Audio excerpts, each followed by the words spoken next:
seminario que organiza la Sociedad Mexicana de Inmunología, pues para todos ustedes, los miembros de la sociedad y los que nos acompañan y que luego los invitamos a inscribirse a nuestra sociedad. Y bueno, pues en esta ocasión tenemos invitada a la doctora Giovanna Pérez Cervera y está aquí el título de su presentación. La doctora Eva Salinas nos va a dar una breve reseña de toda su productividad y para que los que no la conocen, a la doctora Giovanna, pues que nos pueda dar estos datos relevantes de ella. Adelante, doctora Eva. Gracias. Gracias, Diana. Gracias, Diana. Bueno, muchas gracias, doctora Giovanna, por aceptar la invitación. Es un gusto poder compartir este espacio y escuchar los resultados que nos vas a mostrar del trabajo que ustedes hacen allá en Oaxaca.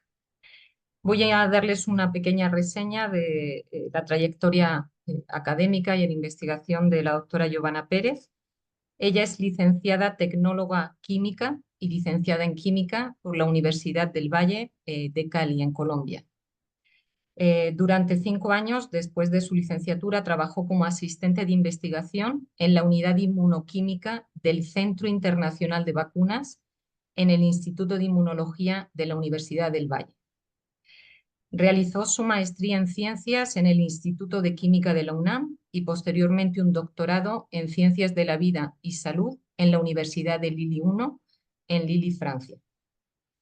Desde el año 2012 se incorporó como profesora investigadora de tiempo completo a la Universidad Autónoma Benito Juárez de Oaxaca, formando parte del Centro de Investigación de la Facultad de Medicina y del Centro de Investigación en la Salud y Enfermedad de la Facultad de Odontología, donde coordina el posgrado de dicha facultad.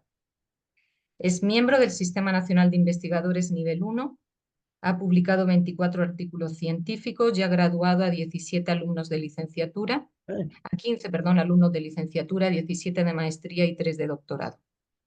Y ha realizado 2 estancias de investigación, una en la Unidad de Glicobiología Estructural y Funcional de la Universidad de Lille I en Francia, en el laboratorio del doctor Tony Lefebvre, y otra en el Instituto Cochin, en el Departamento de Endocrinología, Metabolismo y Diabetes, en París, en el laboratorio del doctor Tariq Issad. Su línea de investigación se centra en la O-glucnacilación en enfermedades metabólicas e infecciosas y el día de hoy nos va a hablar sobre el papel que juega la O-glucnacilación en la inmunidad. Muchas gracias, Giovanna. Adelante. Bueno, pues primero que todo, muchas gracias, doctora Eva, y muchas gracias a su equipo de la Sociedad Mexicana de Inmunología por permitirme pues presentar ante ustedes este tema que me ha venido acompañando desde hace unos 15 años, que conocí el tema de la gluconacilación al lado de buenos líderes franceses, ¿no? En la Universidad de Lille. Y bueno, hoy les vengo a compartir lo que serían los fundamentos de la gluconacilación, sus generalidades y también lo que se conoce hasta ahora sobre el impacto en las células del sistema inmune y la inmunidad. Voy a empezar con los fundamentos.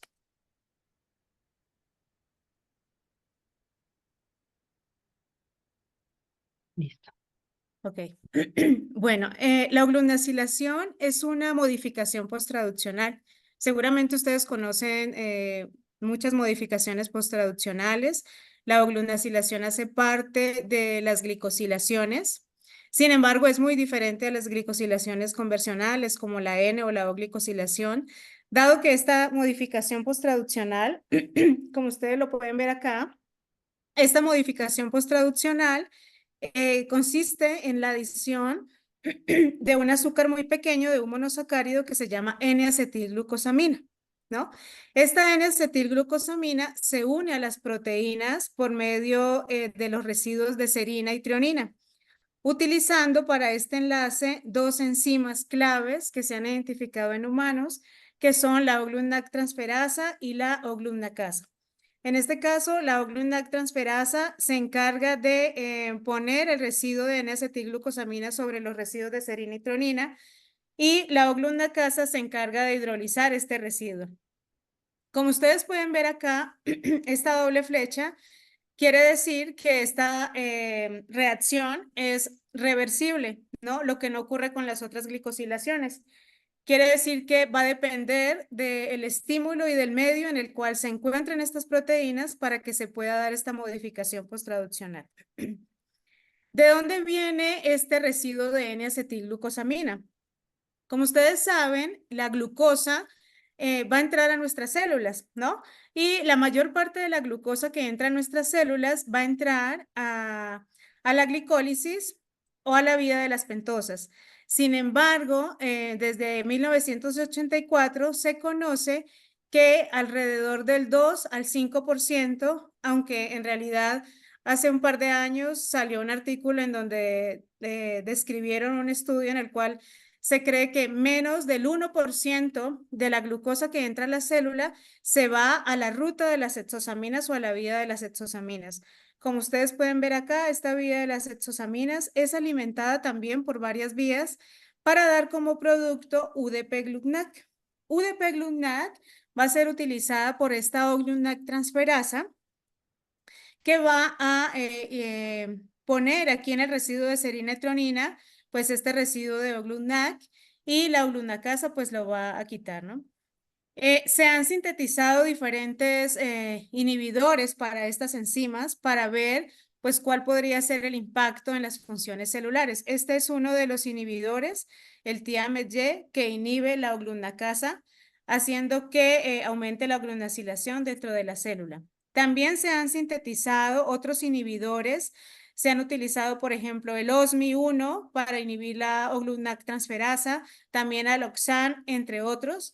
Y también una parte clave de la vía de las hexosaminas es la glutamina fructosa amidotransferasa, quien es la enzima limitante de esta vía de las hexosaminas. También la sazarina, por ejemplo, funciona como un inhibidor de esta vía que hace que disminuya la producción de UDP-GLUTNAC, disminuyendo así la oglunacilación en la célula.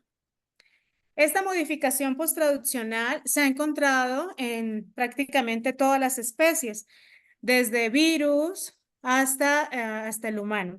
Sin embargo, bueno, en los virus se sabe que ellos no cuentan con la O-GLUTNAC transferasa propia para oglunalizar sus proteínas, sino que utilizan la del hospedero. En este sentido, nosotros hemos podido participar, digamos, en la identificación en diferentes parásitos, ya que no se tenía identificada esta modificación posttraduccional en algunos parásitos. Y nosotros, bueno, en colaboración, hicimos un estudio en colaboración con la UNAM, con el doctor Edgar Centeno de la UNAM, y también con la plataforma de proteómica, tanto de la Universidad de Lille como la plataforma de proteómica de la Universidad de Marsella, en los cuales mediante un trabajo de colaboración pudimos identificar proteínas oglunaciladas en Trypanosoma cruzi. Y también otro trabajo de otra estudiante de doctorado, en un trabajo que previamente yo ya había iniciado también en mis años doctorales, donde tuve la oportunidad de identificar la oglunacilación en Toxoplasma gondii, ¿no? Y posteriormente una estudiante doctoral que trabajó con nosotros y con la Universidad de Lille, pudimos identificar y ella mediante espectrometría de masas también identificó mediante espectrometría de masas proteínas oglunaciladas de Toxoplasma gondii que no estaban reportadas. Y bueno, lo que más he estudiado es la oglunacilación en humanos y como ustedes pueden ver aquí en esta diapositiva, se conoce que la oglunacilación está modificando diferentes proteínas dentro de nuestras células. Entonces, como lo pueden ver aquí, tenemos receptores que tienen dominio citoplasmático, son proteínas transmembranales. Esta modificación posttraduccional se da a nivel intracelular. Entonces, si tiene un dominio citoplasmático, es susceptible a que sea oglunacilada. Entonces, vamos a tener receptores que van a ser oglunacilados, vamos a tener proteínas del citoesqueleto también oglunaciladas, proteínas chaperonas, proteínas mitocondriales, participando también en la degradación proteasomal. en las proteínas de vesículas y también oglunacilando algunos factores de transcripción que definitivamente pues están impactando en las funciones celulares, ¿no? Esta oglunacilación es interesante porque ahora se conocen alrededor de 15.000 proteínas que son oglunaciladas, ¿no? A través de todas las bases de datos. Sin embargo, hasta ahora solo se conocen que solo esas son estas dos enzimas que están haciendo esta oglunacilación, ¿no? O sea, la oglunactransferasa se encarga de poner el residuo GluGNAC sobre la proteína en los residuos de serina y trionina, mientras que la oglunacasa se encarga de hidrolizar este residuo. Entonces, solamente se conocen estas dos enzimas que se encargan de hacer este proceso para tantas proteínas, ¿no? Si ustedes recuerdan, no es el caso, por ejemplo, de las fosforilaciones, que tenemos más de 500 quinasas que son específicas, digamos, a cada sustrato, mientras que aquí todavía se está estudiando cómo la enzima puede identificar su sustrato, ¿no? Entonces se han hecho diferentes plataformas y bases de datos, algoritmos, para tratar de identificar si hay alguna secuencia en particular que pueda, que la oglunactransferasa haya que se prefiera. Sin embargo, hasta ahora todavía no se tiene como una secuencia consenso. Algunos dicen que tal vez donde hayan prolinas cerca, asparaginas, pero todavía no hay una secuencia consenso. Entonces existen estas dos enzimas. Algo interesante también es que si ustedes recuerdan, la fosforilación es muy importante en los procesos de señalización celular. En nuestros procesos de señalización celular, la fosforilación son los que llevan a cabo esa señal, ese encadenamiento de señales y a través de las fosforilaciones es que vamos a dar respuesta a esas señales. Y se sabe que la oglunacilación compite con esta fosforilación, ¿no? Entonces, en esta diapositiva podemos ver cómo una proteína puede ser oglunacilada y ese mismo residuo en otro instante, en otro tiempo, en otro espacio de nutrición, también puede estar fosforilada, ¿no? Entonces, en este caso podemos hablar tal vez de una competencia de sitios en los que la oglunacilación y la fosforilación compitan por un residuo de serina o trionina. Aquí podemos ver, por ejemplo, cómo la oglunacilación no está compitiendo por el mismo sitio, sin embargo, pueden ser vecinos. Y aquí podemos ver cómo pueden suceder a la par varias glicosilaciones y varias fosforilaciones. Como les decía, bueno, la oglunacilación tiene diferentes funciones celulares. Hasta ahorita, por ejemplo, se conoce que esta hace parte del ciclo celular, del tráfico celular, de la arquitectura celular, ¿no? De la degradación proteasomal y también hace parte de la señalización de la célula. Aquí pues hice un pequeño resumen. Entonces, por ejemplo, para la regulación de la función de las proteínas, como ya sabemos, la adición de este pequeño azúcar puede influir en la actividad enzimática de una proteína, por ejemplo, porque puede estar en su sitio catalítico, entonces va a influir allí en su actividad enzimática o en las interacciones entre proteína a proteína, en su localización o en la estabilidad. También vemos que puede influir en la señalización celular, como acabamos de ver. Esta modificación posttraduccional compite con la fosforilación, entonces en algunos momentos la célula va a preferir estar oglunacilada antes que fosforilada la proteína, entonces esto va a hacer que tal vez la cascada de señalización de la fosforilación no se dé de manera adecuada, ¿no? Lo que puede afectar en dado caso, pues esa vía de transducción de señal. También se conoce que la oglunacilación puede regular factores de transcripción, regulando así la expresión génica y también la función celular. Como respuesta al estrés también se ha estudiado y se sabe hasta ahora que en algunos casos puede proteger también el estrés celular, como en la hipoxia o el estrés nutricional, lo que permite la oglunacilación que la célula se pueda adaptar a condiciones adversas. En el metabolismo, esta modificación posttraduccional se conoce como un sensor. Algunos le dicen reóstatos. El doctor Tariq Issaad, que es uno de los pioneros y de los que también sobre la oglunacilación y la glucotoxicidad, Él lo denominó hace algunos años como el reóstato de las células, ese regulador, porque dependiendo, como la vía de las hexosaminas dependen de otras vías que les dan nutrientes, entonces a su vez la misma, el producto, la oglunacilación, va a ser como una especie de medidor de función, un sensor nutricional. También tenemos que se ha visto que proteínas del citoesqueleto como la tubulina o la actina, también estas están afectadas por la oglunacilación y de tal manera que esto pueda cambiar la dinámica del citoesqueleto y también el movimiento o el transporte intracelular. Y también puede estar implicada en el plegamiento de algunas proteínas. Aquí vemos algunos ejemplos. En este artículo, por ejemplo, vemos aquí cómo la glucosa que entra en la vía de las hexosaminas se va a la vía de las hexosaminas y posteriormente aquí está oglunacilando factor de transcripción que de alguna manera va a afectar su localización, la localización y la activación de ese factor de transcripción. Aquí tenemos a P53. P53 cuando es oglunacilado, generalmente para que sea degradado, él debe fosforilarse y ubiquitinilarse. Sin embargo, se conoce que cuando se oglunaliza, le confiere como una estabilidad, ¿no? Una estabilidad a la proteína, evitando que sea así degradada. Y por otro lado también, entonces, irrumpiendo en la actividad enzimática de algunas proteínas. Como ya les había dicho, bueno, al inicio, la oglunacilación es una modificación posttraduccional que pertenece a las glicosilaciones, ¿no? Entonces, estamos acostumbrados a que las glicosilaciones de los receptores los tenemos sobre la membrana plasmática y son proteínas con cadenas de carbohidratos así súper grandes, ¿no? Y largas. Sin embargo, pues esta modificación posttraduccional, como ustedes la ven aquí, es pequeña, es solamente pues un residuo en acetilglucosamina sobre una proteína, pero pues puede estar modulando funciones muy importantes en la célula. Y entonces esta modificación posttraduccional ha estado involucrada en diferentes enfermedades, ¿no? Como por ejemplo la diabetes.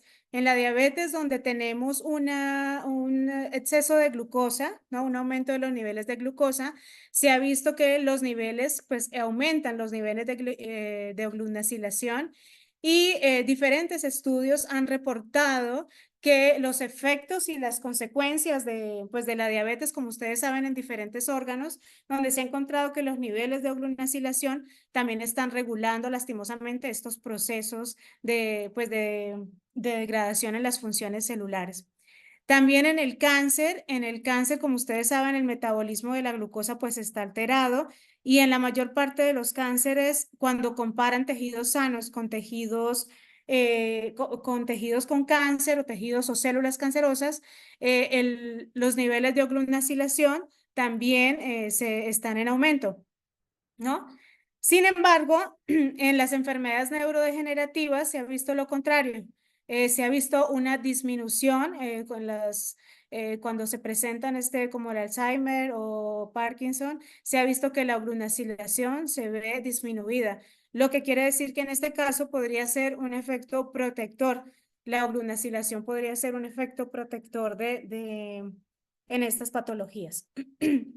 Y bueno, como ya veníamos diciendo, recordemos que las células siempre están constantemente recibiendo señales, todas nuestras células están recibiendo señales, hay un receptor que está recibiendo esa señal y posteriormente tiene que haber una traducción de señal, o sea, la célula tiene que responder a esas señales.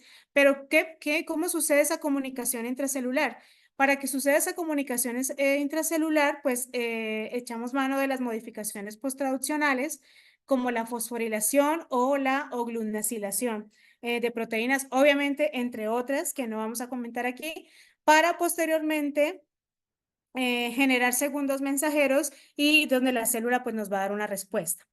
Este es otro trabajo que hemos realizado. Este trabajo lo hicimos hace algunos años viendo cómo la insulina, la relación que había entre la insulina, la vía de señalización de la insulina y esta modificación posttraduccional. Entonces aquí, bueno, en esta figurita del centro les quiero explicar. Esta es la insulina que llega a la célula a estimularla. Y tenemos al receptor de la insulina. Si ustedes recuerdan, el receptor de la insulina es un receptor transmembranal, tiene una cola citoplasmática que se fosforila para iniciar ese proceso, esa cascada de señalizaciones por fosforilaciones. Y aquí tenemos que se da la cascada de fosforilación de la vía PI3 quinasa, que es la vía principal de la insulina. Entonces, cuando nosotros hicimos este trabajo, lo primero que vimos es que cuando la célula era estimulada por la insulina, esto hacía que la expresión de la enzima glutamate transferasa aumentaba. Y uno de nuestros objetivos en este trabajo era determinar si en los microdominios lipídicos también teníamos oglutinacilación. Recordemos que la membrana plasmática no es una membrana homogénea, sino que desde hace algunos años se conoce que tiene compartimientos que son más ricos en colesterol, a los cuales les vamos a llamar microdominios lipídicos, y que se separan por resistencia a detergente. En este trabajo lo que hicimos fue estimular las células y tanto que mirábamos el extracto total como que separamos también los microdominios lipídicos para poder analizar las proteínas que estaban en estos microdominios. Entonces, este trabajo nos permitió ver lo siguiente. Vamos a ver a la figura de la derecha. Si ustedes pueden ver aquí, estos son los extractos totales cuando hacíamos el estímulo. Cuando se estimula con insulina, pues la expresión de la glutamate transferasa aumentaba, ¿no? Sin embargo, para los que a lo mejor han trabajado con insulina, han visto que tiene inhibidores de la vía PI3 quinasa como la warmanina. Cuando inhibíamos con warmanina, disminuía la expresión de la glutamate transferasa, ¿no? Y obviamente, bueno, de la fosforilación de AKT, ¿no? Y eso mismo observábamos también a nivel de los microdominios lipídicos. Cuando purificamos los microdominios lipídicos, vimos el mismo efecto de la estimulación por la insulina. Encontrábamos OGT, sin embargo, cuando no había, cuando rompíamos, digamos, la vía de señalización de la insulina, la PI3 quinasa, pues ya no teníamos el mismo efecto, ¿no? Entonces, la insulina sí promueve que el OGT esté dentro de los microdominios lipídicos, sin embargo, cuando se rompe con la vía de señalización, ya no está, ¿no? Y luego hicimos el trabajo inverso, ya no rompimos, digamos, la vía de señalización de la insulina, la PI3 quinasa, sino que se hizo una RNA de interferencia inhibiendo la expresión de la glutamate transferasa. Entonces, bueno, está un poco pequeño, perdón. Aquí se ve que cuando se inhibe la glutamate transferasa, también disminuye la expresión del receptor de la insulina y también disminuye la expresión de AKT, ¿no? La fosforilación de AKT. Esto nos abre una puerta y un camino para pensar que pues estas vías están comunicadas completamente y pues siempre algún estímulo pues va a estar estimulando otra vía y que se necesitan entre sí.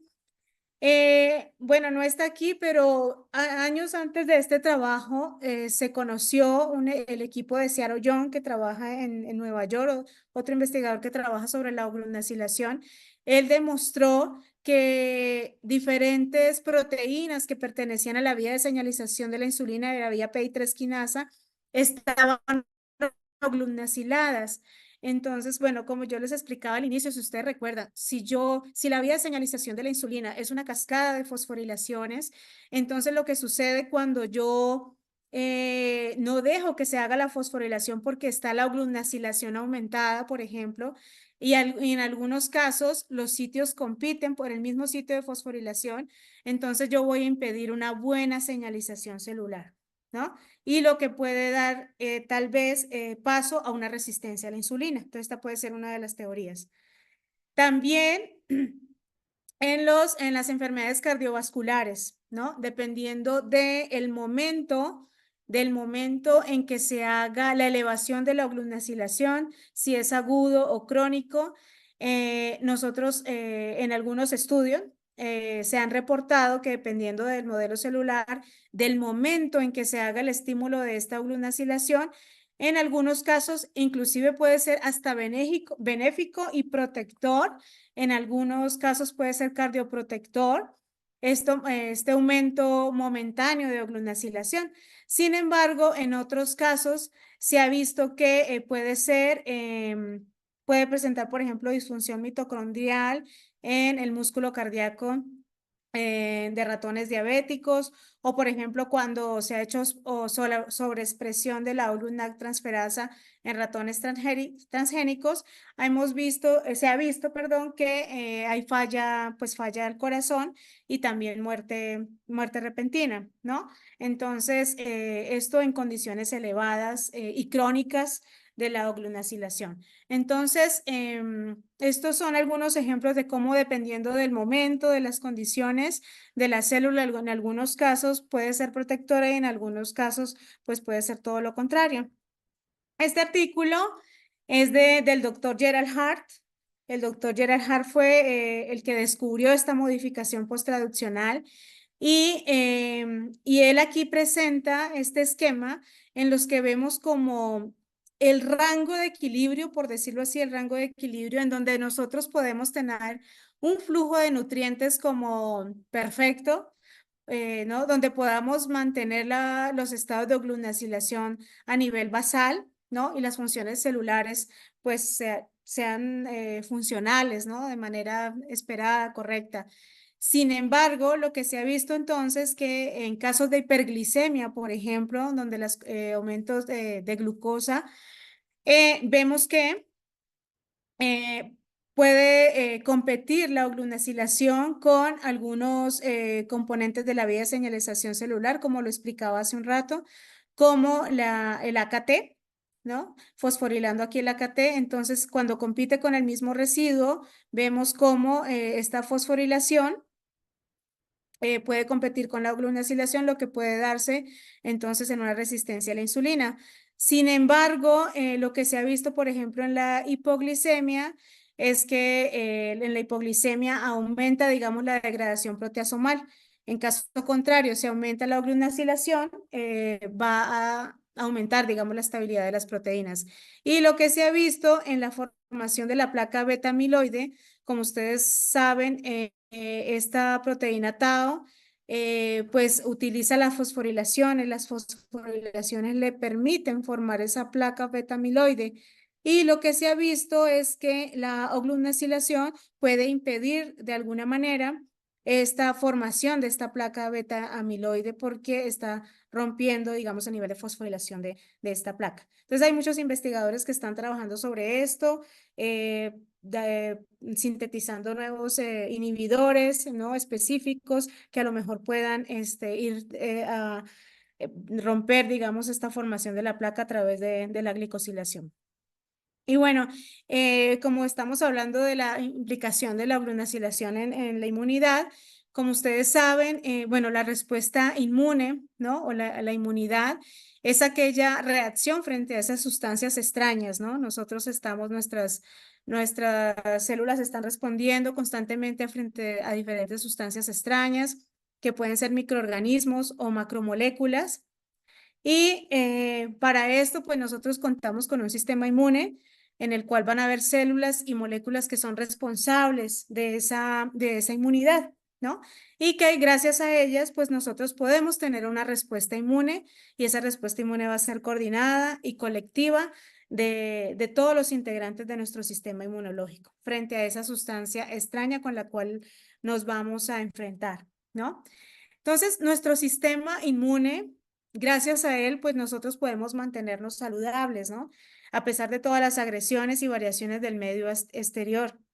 Y es un sistema dinámico, ¿no? Entonces lo comparo y digo dinámico porque si recordamos al inicio hablábamos de que esta modificación posttraduccional también es dinámica, ¿no? Está respondiendo frente a los estímulos externos, frente a los nutrientes. Entonces, el sistema inmune y la oglunacilación van a depender constantemente de estos estímulos, ¿no? Como sabemos, tenemos, bueno, dos tipos de inmunidad, la inmunidad innata y la inmunidad adaptativa. Y las células que pertenecen a cada uno de estos tipos de inmunidad, ¿no? En la inmunidad adaptativa vamos a tener células dendríticas, macrófagos, neutrófilos, granulocitos, ¿no? Y ya en los componentes de la inmunidad adaptativa vamos a tener las células B, células T, ¿no? Y aquí en el Inter también tenemos natural killer. Entonces, voy a empezar a mostrarles algunos hallazgos que se han hecho con respecto a las células del sistema inmunológico. En este artículo me pareció interesante porque, bueno, es un artículo donde compararon mediante diferentes bases de datos la expresión de RNA de la O-GlutNAc transferasa y de la O-GlutNAcasa, ¿no? En diferentes tejidos humanos. Y aquí les encerré en un cuadrito, ¿no? Esto que ven en rojo son, digamos, las células del sistema inmune, ¿no? Y algo que me pareció interesante es que si ustedes ven acá, entre ellas, la expresión de la O-GlutNAc transferasa pues también cambia, ¿no? Entonces, para que pues veamos cómo a lo mejor uno esperaría que la expresión en todas las células fuera igual, ¿no? Pero no, a la hora también de uno hacer los experimentos, uno se da cuenta, ¿y por qué este modelo encuentro más O-GlutNAc transferasa y en este casi ni lo puedo ver, ¿no? Entonces, aquí en esta diapositiva pues podemos ver realmente que, por ejemplo, que en granulocitos la expresión de O-GlutNAc transferasa es baja, mientras que la expresión de la O-GlutNAcasa es alta, ¿no? Desconozco realmente el motivo y la función, ¿no? Yo creo que son temas de investigación. Y aquí vemos pues monocitos, células T y células B, ¿no? Cómo también cambia la expresión respecto a otro tipo de célula, ¿no? De acuerdo, yo creo, a las necesidades de cada una. Esta, bueno, a lo mejor está un poco complicada, un poquito, pero vamos a empezar a explicar. Acá hay como un pequeño resumen. Un pequeño resumen.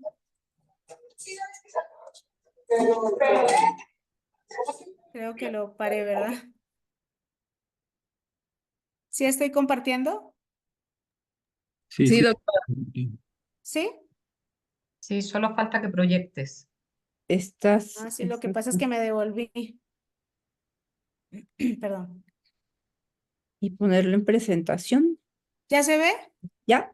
Sí. Sí. Ah, bueno. Es que iba a quitar nada más el letrero negrito que está acá arriba, que no me deja ver, pero no sé cómo se quita. Bueno, ya lo moví un poquito. Ya, gracias. Entonces, bueno, en esta diapositiva vemos como un resumen de lo que se ha visto de la oglunacilación y el impacto en diferentes células del sistema inmune. Aquí vemos, por ejemplo, en los neutrófilos se ha encontrado que el aumento en la oglunacilación y cuando ellos son activados, esto disminuye la movilidad de los neutrófilos, ¿no? Disminuye su quimiotaxis. También en los macrófagos se han hecho diferentes experimentos y dependiendo también del tejido que se esté estudiando, se han tenido también efectos contrarios, ¿no? Por ejemplo, en algunos estudios se ha visto que el aumento de la gluconacilación favorece la polarización del macrófago a M2, ¿no? Promoviendo un efecto antiinflamatorio.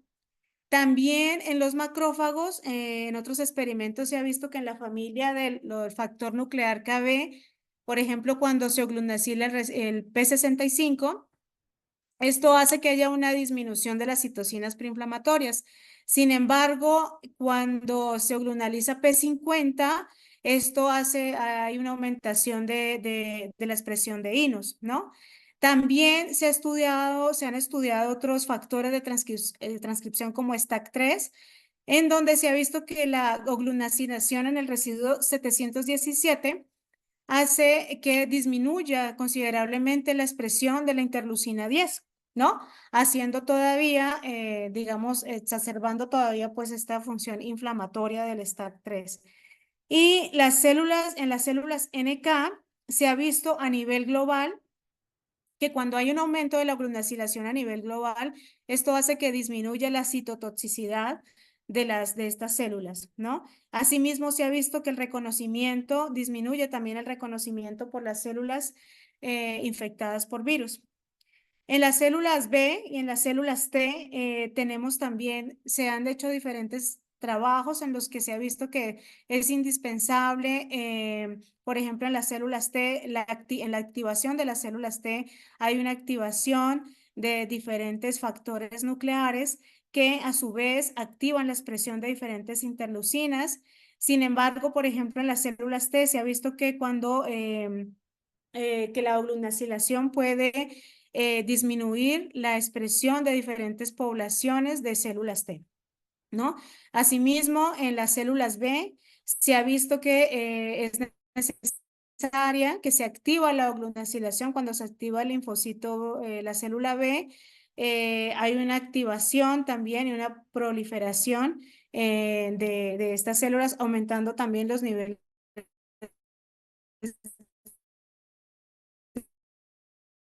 de oglunacilación.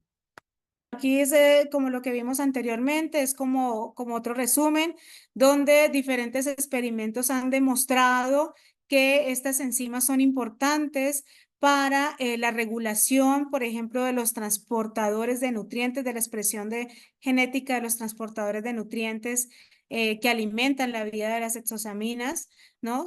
Por ejemplo, en las células hematopoyéticas, y que estas también tienen un impacto también en la diferenciación posterior, en la diferenciación celular. En los neutrófilos ya vimos que disminuye la movilidad, en las células natural killer pues ya vimos también que disminuía su citotoxicidad. Y en los macrófagos también los experimentos que se han realizado son con la estimulación con lipopolisacáridos, en los cuales se ha visto un aumento de la oglunacilación en los macrófagos y se ha visto también la oglunacilación del factor nuclear KB, donde eso hace que aumente la expresión de inos y citocinas proinflamatorias. También como lo habíamos visto, el STAT3, ¿no? Que disminuye la oglunacilación de STAT3, disminuye la expresión de la interleucina 10. Y en otras condiciones, por ejemplo, en lipopolisacáridos, la glucosamina que aumenta la oglunac, en este caso, por ejemplo, hace lo contrario, ¿no? Disminuye la expresión de inos y citocinas proinflamatorias. Entonces son resultados un poco contradictorios. Y bueno, aquí también se ha visto que la infección por virus de RNA aumenta la oglunacilación en macrófagos y eso a su vez hace que aumente la oglunacilación de un sistema de señalización que ayuda a promover la expresión de interferón y las citocinas proinflamatorias, ¿no? En células T se ha visto que ayuda a la selección, ¿no? A la selección de las células T. Y también se ha visto que cuando se activan las células T, a su vez también se activa el transportador de glucosa GLUT1, ¿no? Y pues esto hace que haya un aumento en la toma de glucosa, un aumento en la glucosamina, en la glutamina y un aumento también de los niveles de oglunacilación, ¿no? Entonces, esto a su vez hace que se oglunalicen diferentes factores de transcripción que a su vez hace que se produzcan diferentes citocinas, ¿no? Aquí vemos cómo también la oglunacilación va a promover o no la diferenciación de diferentes grupos de células T o la producción de citocinas, ¿no? Entonces, en conjunto, pues estos hallazgos indican que la oglunacilación puede controlar el desarrollo, la activación y la diferenciación de una variedad de subconjuntos de células T en diferentes etapas. En células B ocurre algo parecido a lo de las células T. También aumenta el receptor de glucosa, GLUT1, y aumentando los niveles de oglunacilación, promoviendo la activación y la proliferación de las células B, ¿no? Y quería también mostrarles este artículo que salió en el 2021. Este artículo muestra cómo, por ejemplo, aquí lo que hicieron fue tomaron células mononucleares de sangre periférica de donantes sanos y luego los retaron con el virus de la influenza y ellos encontraron que la oglunacilación aumentaba y que todos los metabolitos de la vida de las exosaminas también aumentaban. Entonces ellos encontraron por diferentes métodos como Western blot ¿no? Que la oglunacilación, aquí lo podemos ver en este Western blot, bueno, ellos lo hicieron por como una cinética y entonces encontraron que la oglunacilación estaba aumentando y posteriormente se dieron cuenta que este factor regulador de interferón estaba siendo oglunacilado y que a su vez eso estaba promoviendo la producción de citocinas y bueno, ellos lo llaman así como que la oglunactransferasa está promoviendo el síndrome de liberación de citocinas en condiciones de hiperglicemia, ¿no? Porque la oglunacilación lo promovía. Y bueno, nosotros en el laboratorio, nosotros trabajamos aquí en el laboratorio de Oglunac y señalización celular en la UAPJO. Allí empezamos a trabajar, bueno, desde que yo hace 12 años que estoy en la universidad y empezamos a trabajar con diferentes estudiantes que se han interesado por trabajar en esta vía de señalización. Y con ellos, pues hemos hecho diferentes trabajos, sobre todo de estímulos, ¿no? Con células y con diferentes compañeros también de la universidad. Y una de las estudiantes, Karen Loaesa, que ya está terminando su doctorado en biociencias, ella trabajó sobre el receptor CD36, es un receptor scavenger, y este receptor, como ustedes pueden ver aquí, es un receptor que tiene diferentes modificaciones posttraduccionales, ¿no? Y entonces, y también, como tiene aquí una colita citoplasmática, también está oglunacilado. Entonces, bueno, Karen se interesó, ella hizo la inmunoprecipitación de este receptor, se dio cuenta que estaba oglunacilado y entonces procedió a hacer diferentes estímulos o a inhibir más bien la oglunacilación con diferentes inhibidores. Ella utilizó TMY, OSMI, azazarina para inhibir diferentes puntos de la vía de las hexosaminas. Y bueno, tiene resultados interesantes en los cuales está en proceso, digamos, de publicar su artículo, en los cuales ella encuentra que CD36 y RAP5 están colocalizando y que también RAP5 es un marcador de endosomas tempranos. Entonces ella, bueno, encontró que dependiendo del estímulo, ¿sí? Si aumenta la oglunacilación o si la disminuye, esto va a estar cambiando la localización de este receptor CD36 en macrófagos, ¿no? Y bueno, con diferentes estudiantes hemos trabajado haciendo algunas infecciones con leishmania, con Trypanosoma cruzi y estamos pues, trabajando, digamos, en este aspecto, retando a macrófagos y otro tipo de células para ver cuál es la respuesta y cuál es la regulación con respecto a la oglunacilación. Y bueno, aquí quería dejarles este resumen, ¿no? En 1984 esta modificación posttraduccional se descubrió. Posteriormente, en los años 90, hubo un desarrollo de anticuerpos específicos para la Oglunac, porque a veces es un poco difícil detectarla, ¿no? Y más que en algunas células a veces su expresión es más baja. Entonces, en esta época, pues se desarrollaron diferentes métodos como anticuerpos para reconocerlas. Luego a finales de los años 90 se empezaron a conocer entonces su impacto en los factores de transcripción. Posteriormente, en la década del 2000 al 2010, hubo un avance muy grande en la implicación de la Oglunac y las enfermedades, como lo vieron en cáncer, diabetes, enfermedades neurodegenerativas. Posteriormente vino la era del estrés celular del 2010 al 2020, en donde estaban viendo cuál era el daño causado por la glucotoxicidad y también el estrés oxidativo y cuál era el papel de la Oglunac. Y bueno, yo siento que ahora este es el momento ya se tiene como mucha información acerca de todas las proteínas que están siendo oglunaciladas, su función, pero lo complicado y lo difícil es cómo puedo regular a una proteína que se oglunalice o no, ¿no? O sea, es un poco complicado.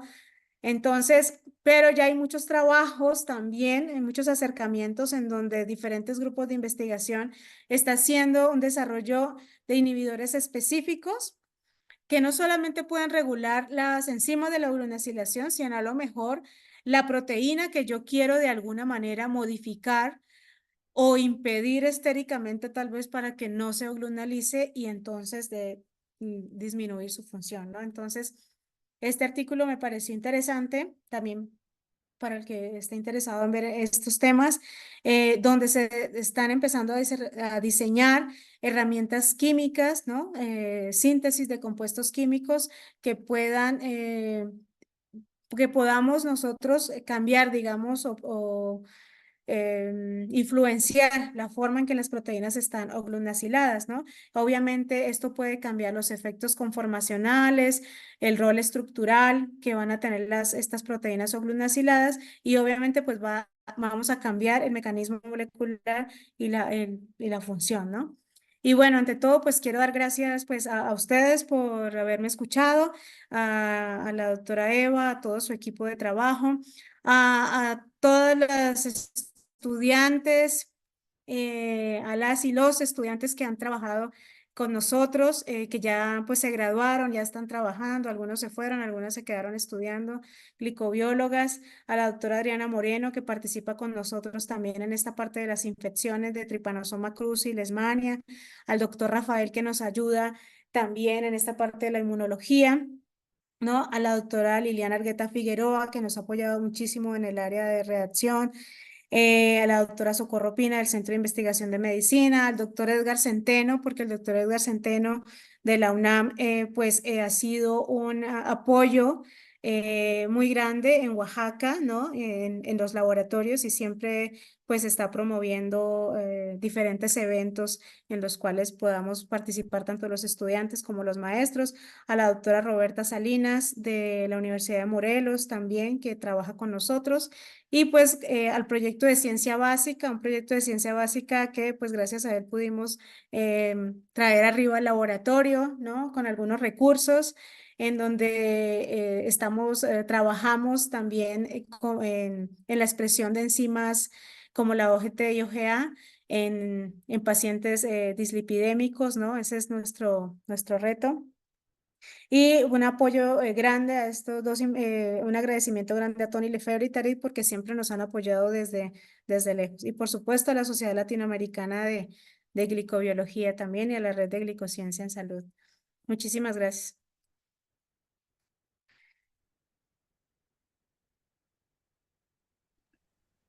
Muchas gracias, doctora Giovanna, por la presentación muy interesante.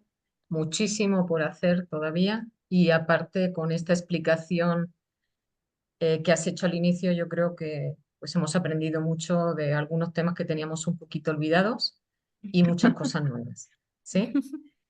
No sé si alguien quiera hacer alguna pregunta, puede encender la cámara o O el levantar la mano. micrófono o levantar la mano como gusten o ponerla en el chat y aquí la leemos.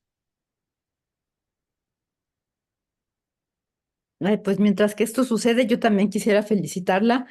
Nos dio usted un recorrido maravilloso por la oscilación y Gracias. muy interesante, ¿no? Porque creo que una de las cosas que quizás puede ser muy llamativa para mucha gente es que toda esa glicosilación, mucha de ella es intracelular. Ujú. Sí, Y cuando siempre la gente piensa que la glicosilación todo está por fuera de las células, ¿no? Entonces creo que eso es sí. Sí, de hecho muy... casi nadie conoce, son poco, bueno, yo pienso que son pocos los grupos que trabajan con esta modificación, ¿no? Ay, perdón, son grupos que están en Estados Unidos, en Francia, ¿no? Y poco a poco van saliendo. Pero voy a desconectar conectar un momentito se me va a acabar la.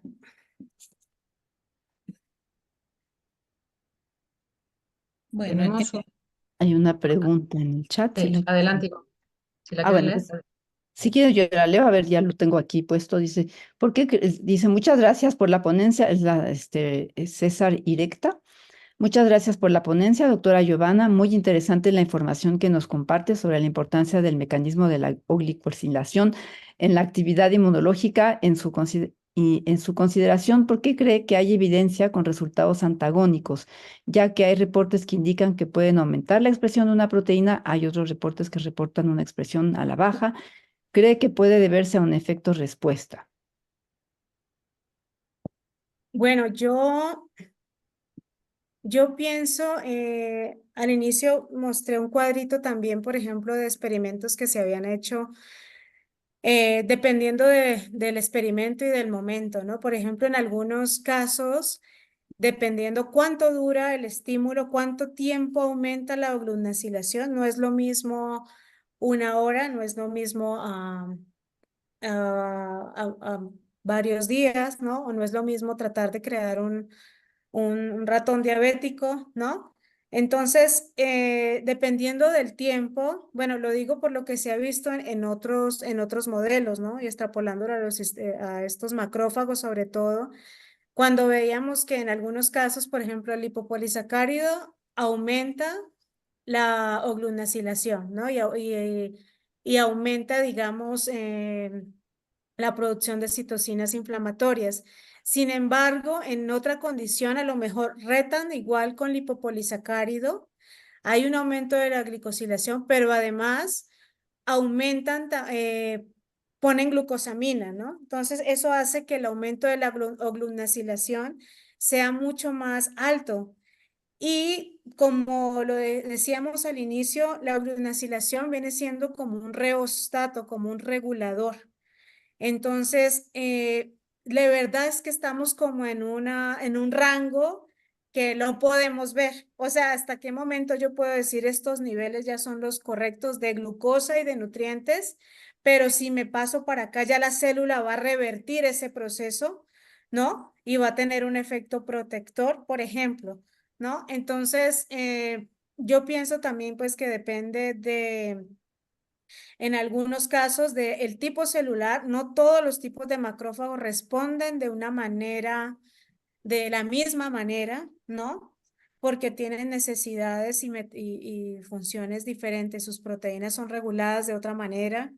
Entonces, que eso es algo que se tiene que ir como definiendo en el estudio de la oglunacilación, porque al principio nadie había hablado nada sobre células del sistema inmune. Y en los últimos 10 años, muchos empezaron a hacer experimentos, ¿no? Entonces, lo más fácil, macrófagos, lipopolisacáridos. Pero siento yo que en los experimentos que se han hecho falta como definir momentos, tiempos, ¿no? Cuánto tiempo dejo el estímulo, qué tipo de macrófago es, ¿no? Entonces, yo pienso que está por allí, ¿no? Que puede deberse en ese sentido. Ujú. Sí, muchas gracias. Tiene la mano levantada el doctor Mario Cruz. Sí, Si quiere realizar su pregunta, adelante. Hola, buenas tardes. Gracias por la plática, muy interesante. Yo tengo un par de preguntas.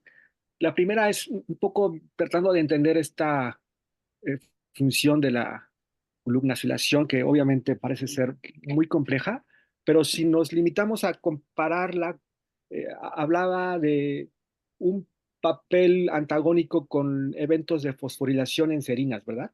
Ujú. Serina Sí, y tronina. serina y tronina. En este caso, o sea, ¿todos los residuos en serina y tronina son potencialmente glucnacilables o depende de la secuencia? ¿Y qué tanto esto, de alguna manera, se puede comparar con los eventos de fosforilación en serinas y troninas? Existen diferentes bases de datos en donde uno puede poner la secuencia y ellos allí te dan una probabilidad de que tanto tu proteína y los residuos que pueden estar potencialmente oglunacilados. Preparando este seminario, estaba leyendo esos artículos de las diferentes bases de datos y realmente al final se concluye que no son tan ciertos, o sea, primero porque no hay una secuencia consenso. Se sabe serina y trionina y hay una secuencia, un péptido, digámoslo así, donde algunos reportan que cuando hay prolina en determinados sitios, esto puede favorecer, digamos, la oglunacilación de ciertos residuos de proteínas, ¿no? O, por ejemplo, donde hay aspartatos también, ¿no? Sin embargo, otros artículos como que refutaban esto y decían que de todas maneras la forma para definir si una proteína está oglunacilada o no, pues es haciendo una espectrometría de masas y identificando los sitios, ¿no? Obviamente las herramientas bioinformáticas sí nos pueden dar una idea, porque no todos los sitios van a estar oglunacilados, no todos los sitios van a estar fosforilados, y además también depende del momento, ¿no? Entonces yo no voy a decir, es que siempre este residuo va a estar fosforilado, ¿no? Porque eso va a depender del momento de la célula en el cual el estímulo que tenga, por ejemplo, la insulina, ¿no? La insulina va a estar estimulando el receptor de la insulina y en ese momento empieza la cascada de señalización y de fosforilaciones, pero no va a ser así todo el tiempo, ¿no? O al menos que no paremos pues nosotros, ¿no? De estimular la producción de insulina, pero se supone que no, va a ser un momento. Entonces, dependiendo del momento en que yo estudie también esa proteína, yo voy a definir si está oglunacilada o si está fosforilada. Entonces, eso hace también un poco más complejo también el estudio de algunas proteínas o definir, ¿no? Porque yo no puedo decir, ay, sí, ya está. Potencialmente sí, o sea, se pueden hacer los sitios potenciales y, por ejemplo, hay investigadores que se dedican tienen diferentes sitios en los que dicen, a ver, tengo los residuos de serina y tronina de esta proteína, entonces empiezan a mutar, ¿no? Y mutan esos residuos y y van quitando uno por uno, ¿no? Y van quitando uno por uno hasta que ven el efecto, si alguno de ellos tiene un efecto principal o no. Pero sí es posible tener este efecto antagónico, es decir, cuando estén glucosilados, pudiese de alguna manera competir con eventos de fosforilación. Claro que sí, eso se ve, por ejemplo, en la vía de AKT, por ejemplo, en la vía de la insulina. Se ha visto que AKT, no recuerdo ahorita el residuo, 309, serina, me parece serina 309, me parece que ese mismo residuo se fosforila, pero que puede competir con la oglunacilación. Entonces, eso es lo que se ha visto que puede ser una tendencia pues a la resistencia a la insulina, porque entonces en ese caso no se va a llevar adecuadamente pues esta vía de señalización, porque si yo tengo, por ejemplo, en los casos de diabetes o en los casos donde haya mucho consumo de azúcar, de glucosa, pues esto va a hacer que aumente la urinacilación y esto va de alguna manera impedir la correcta fosforilación de algunas vías de estación, ¿no? Y mi segunda Entonces, pregunta sí. es, gracias, gracias. Mi segunda pregunta es, ¿dónde ocurre esencialmente esta modificación de glucnasilación y dónde ocurre su remoción?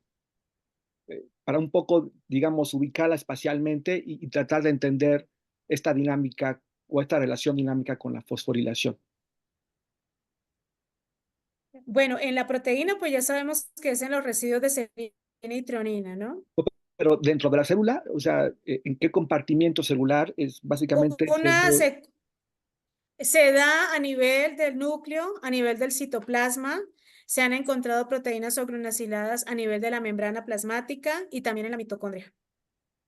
Y hay, o sea, pero ocurren, digamos, digamos, in situ, o sea, ocurren en esos lugares o ocurren en Exactamente, ciertos sí. No es compartimentos. como en las otras glicosilaciones que necesitamos el aparato de Golgi, el retículo Ok, endoplasmático, ok, no. ok, Ahí no.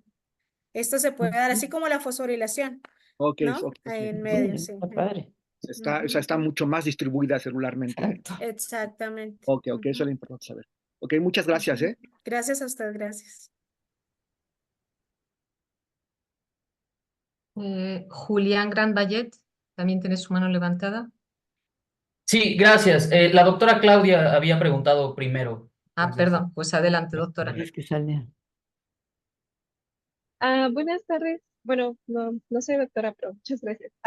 Doctora, yo tengo una pregunta para usted. En el equipo en el que pues ahorita soy parte, se ha descubierto que enfermedades como la obesidad promueven la presencia de anticuerpos específicos para la N-acetilglucosamina.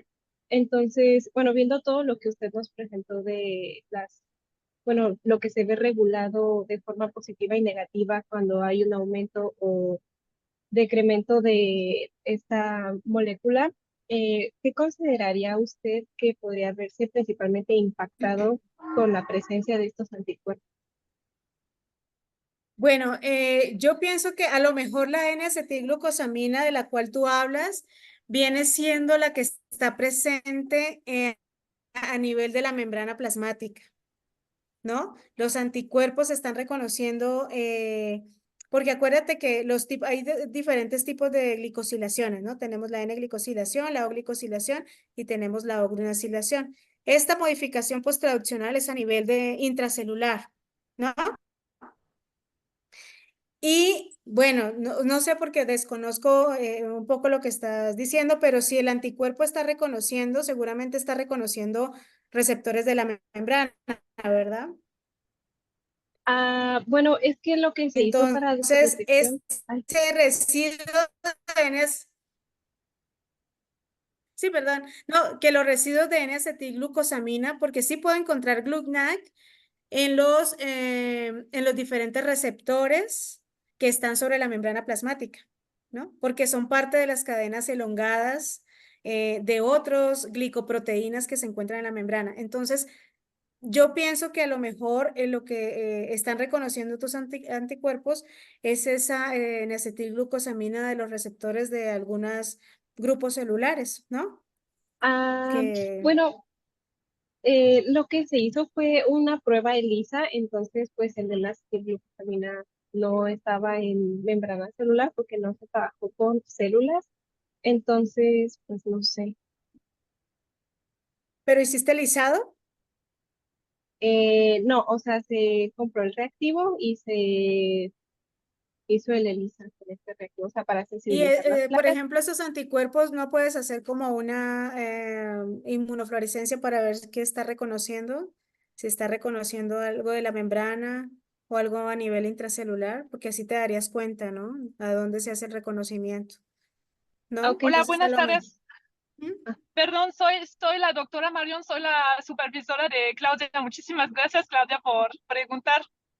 Nada más para dar un poquito más de detalle, porque es Eric, postdoc en el laboratorio que estaba trabajando con Clau y hicieron esto. Entonces es en suero que encontraron eso. Encontraron los anticuerpos y se encontraron en pruebas ELISA. Entonces funcionalizaron la placa con N-acetilglucosamina que proviene de un patógeno, pero pues en acetilglucosamina, como sabes, es en todos lados, ¿no? Entonces, pues sí, nos llamó la atención saber si sabes de anticuerpos contra en acetilglucosamina que podría, pues, impactar la respuesta inmune de alguna manera. Bueno, yo creo que a lo mejor la doctora Eva también podría apoyarnos ahí, pero podemos a lo mejor, ¿de dónde vinieron los anticuerpos de los pacientes? Porque nosotros, bueno, tenemos anticuerpos que están de memoria, ¿no? Que pueden estar reconociendo diferentes patrones moleculares, ¿no, doctora? Entonces, a lo mejor allí está reconociendo, son anticuerpos de memoria, pueden ser, que estén reconociendo N-acetilglucosamina. Sí, puede ser. Lo que vimos es que en pacientes con obesidad hay significativamente más de estos anticuerpos que personas que no tienen obesidad ni sobrepeso. Eso es el resultado que tenemos en este momento. Sí, está muy interesante. Nosotros hicimos un trabajo con pacientes dislipidémicos, ¿no? Y estábamos trabajando con sueros y estos sueros los hacíamos reaccionar, bueno, estimulábamos macrófagos con estos sueros, ¿no? Y entonces lo que encontramos era que había eh, pues un aumento en la oglunacilación, ¿no? Lo que pasa es que si son anticuerpos, pues ¿cómo se puede liberar esa N-acetilglucosamina? Pues es que lo único que se me ocurre es que sean sobre la membrana, pero tú dices que no sobre la membrana, ¿no? Mm, Sí, puede ser. Bueno, tenemos varias hipótesis porque también en acetilglucosamina forma parte de ácido hialurónico que está en el cartílago y pues personas con obesidad tienen problemas de rodillas y así, entonces estamos pensando en daño celular por ahí que libere la molécula, pero pues serían autoanticuerpos, no sé, nos llama Sí, pues mucho la sí. atención. Sí, a lo mejor sí hay trabajos, ¿no? Relacionados con la autoinmunidad, ¿no? A lo mejor. Entonces, pues sí, está muy interesante el trabajo. Nosotros también hemos eh, tratado de trabajar con pacientes obesos y trabajar esta parte de, porque, por ejemplo, en términos de la euglunacilación se sabe en células, por ejemplo, en células totales, células de sangre total, se ha encontrado un aumento de la euglunacilación, ¿no? Y se han hecho diferentes estudios, inclusive, por ejemplo, se han hecho estudios en gente que hace ejercicio y gente que no hace ejercicio, ¿no? Entonces, ¿qué pasa cuando haces ejercicio? Al parecer disminuye algunas proteínas oglunaciladas de las células sanguíneas totales, ¿no? Hace que disminuya la oglunacilación, ¿no? ¿Por qué? La verdad no sé, pero esas son observaciones que se han hecho también. Y también, como ustedes saben, pues también depende del tipo de obesidad, ¿no? Hay obesidad donde están, no sé si también, bueno, la inflamación, ¿no? Que hay marcadores inflamatorios, hay otros tipos de obesidad donde no hay este tipo de marcadores. Entonces, pero sí, en términos de la euglunacilación, esta depende pues básicamente del metabolismo, ¿no? Porque es un sensor nutricional. Entonces, pues con la euglunacilación se ha visto que en la diabetes pues está aumentada y en estos términos, por ejemplo, del ejercicio, pues también pues se sabe que disminuye la euglunacilación. Entonces, pues, pero pues hasta allí, ¿no? La verdad no se sabe como más a profundidad. Entonces ya No, no, pues pero sí, sí, sí muchísimas gracias, está nos muy da mucho que interesante. pensar. Sí, Gracias, tenemos muestras, gracias. entonces a lo mejor me pondré en contacto para pues discutirlo un poquito más a detalle. Sí, porque a lo Muchísimas mejor gracias. sí podríamos, si gustas, pues yo tengo los anticuerpos para reconocer Oglunac, ¿no? Entonces, a lo mejor dentro de las células que tienes podríamos hacer un reconocimiento. Si gustas, también te puedo mandar anticuerpo o alguien puede venir por él, ¿no? Y puedes utilizar el anticuerpo para hacer un Western blot, ¿no? Con mucho gusto, para que puedas determinar si a lo mejor es a nivel intracelular o si estás viendo la modificación, ¿no? O si el anticuerpo realmente puede reconocer también, ¿no? Y puedes comparar, Exacto, ¿no? sí, súper. Sí, Muchas claro que sí, gracias. con mucho gusto. Ujú. Gracias, doctora. Y gracias, Gracias. Claudia, por preguntar. Les invito, alumnas, a participar ahí. Es a raíz de una pregunta de mi alumna de maestría que ocurrió esta interacción. Entonces, pues muchas gracias, Clau. Gracias, doctora. Gracias a ustedes, gracias. Y tenemos pendiente la pregunta de Julián Granvalet. Sí, muchas gracias. Gracias, doctora, muy interesante.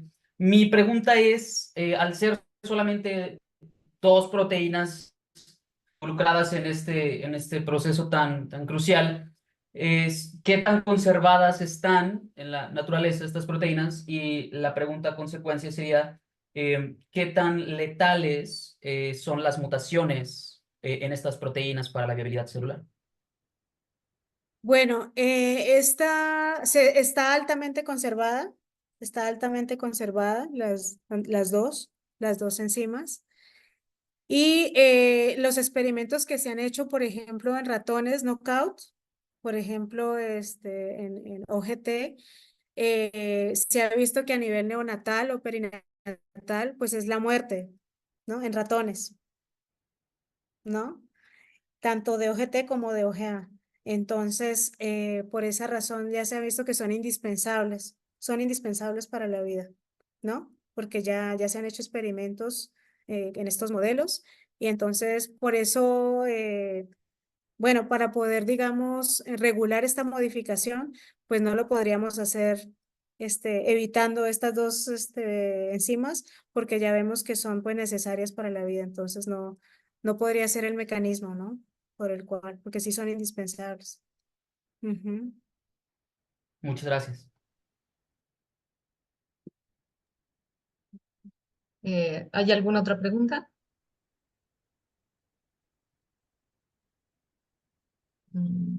Pues Se leyó nada más, sí, se leyó la pregunta de Claudia García, ¿verdad? Que estaba aquí en sí, la hizo ella personalmente. Sí. Ujú, bien. Y bueno, a Claudia, si quiere, este es mi correo para que si gustas, con mucho gusto, porque yo también, de hecho, el proyecto de CONACYT es precisamente con pacientes dislipidémicos y, y tenemos varios anticuerpos que podemos probar si gustan. Este es mi correo, si quieres escribirme para, para compartir lo de la glucosamina, que está muy interesante. Y la verdad es que no se ha estudiado mucho al respecto. Muchas Ujú. gracias, doctora. Sí. Ujú. Perfecto, pues muchísimas gracias, doctora Giovanna. A Ha usted, sido doctora. muy interesante y de mucho aprendizaje todo lo que hemos escuchado y con muchas aplicaciones. Yo creo que cada quien en su área de estudiar Ujú. estos procesos.